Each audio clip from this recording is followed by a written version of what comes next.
достъп през зимния сезон. Значи, принципно, какви са основните направления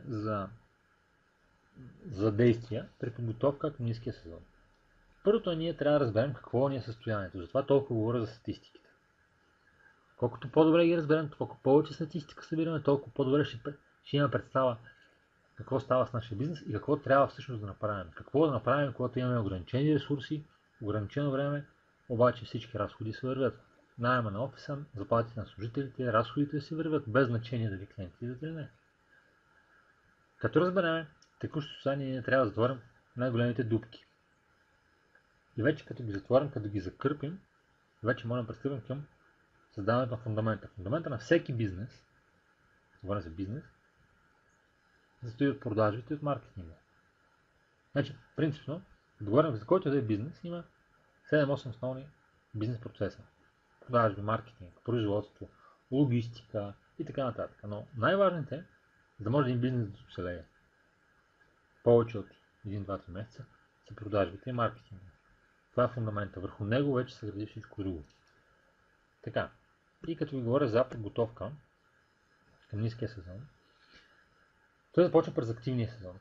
Според вида на вашия бизнес, той може да започне 1 или 2 месеца предварително.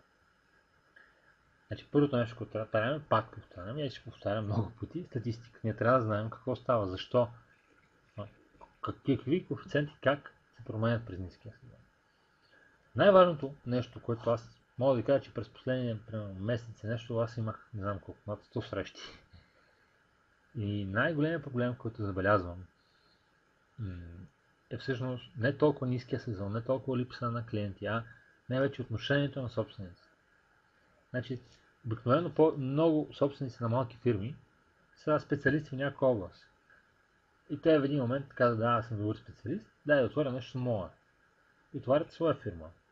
Да, те са много добри в това, което правят, но те някак си оставят на определено ниво и не искат да растат като бизнесмени.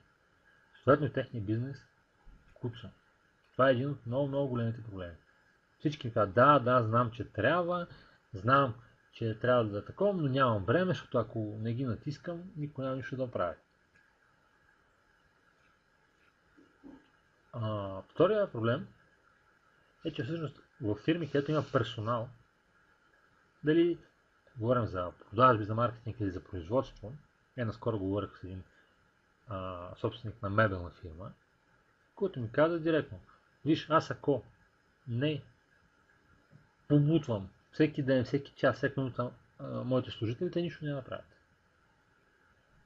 Тоест човека е 100% въвлечен в операционната работа.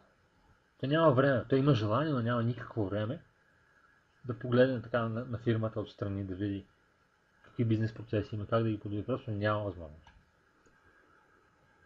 И един от така много важни инструменти, за който аз ще говоря много подробно утре, са маркетинг акциите. Естествено, ако говорим за случая, който 90% от фирмите е така, ниския сезон е синоним на това, че идват много по-малко клиенти. И съответно всичко това се започва, тази подготовка се започва още в средата, в разгара на активния сезон. И тогава наистина има време, месец и половина, като дойде слабия сезон, вече ние сме готови вече. Има нещо много интересно. Значи пак,